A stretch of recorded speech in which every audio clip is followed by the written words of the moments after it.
pretty much covers it up there. I'll go ahead and do a little bit of a speed test between them, and this Samsung Pay always comes up. But I'll go ahead and tell you the specs first.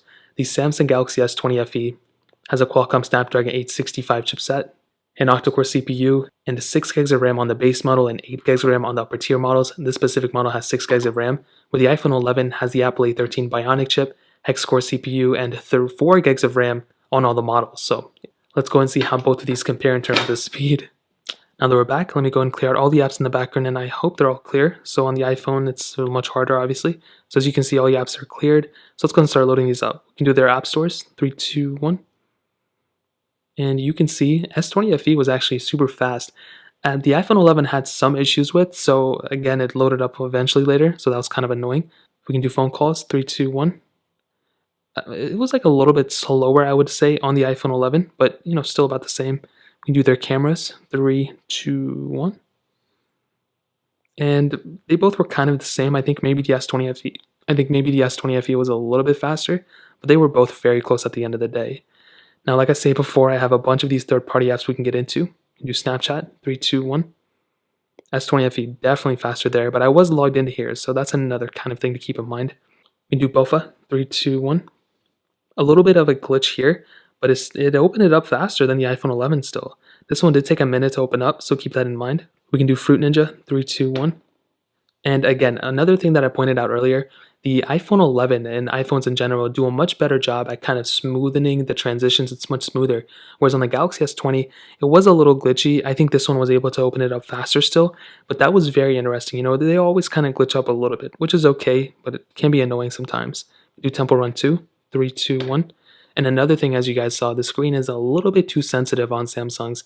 Now you can turn that down in settings, which is good, but on stock, almost every time I've had some issue with the sensitivity, including my Galaxy S20s, my S10s, my S9s, all those phones.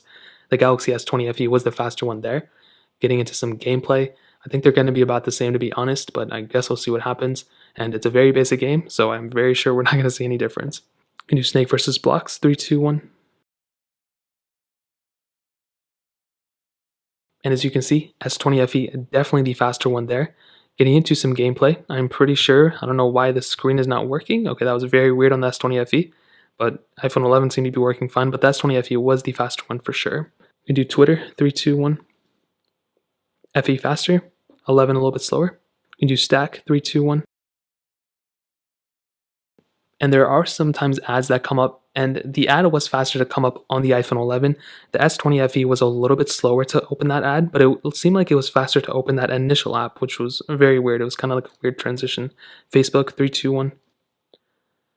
And we are kind of loaded already on the iPhone 11. This one was the first time I opened that app. And I guess we can go and end it off with Real Racing 3. 3, 2, 1. Now, I did download on the S20 FE a little bit sooner, so this one may have an issue. It may have to re-download, as you guys saw. So I guess we'll kind of keep that in the back of our heads, but I am curious to see which one is the faster one. And the S20 FE is the faster one right there. I'm sure the iPhone 11 will probably open up sooner than later, but it is something to keep in mind that this one is the faster one technically.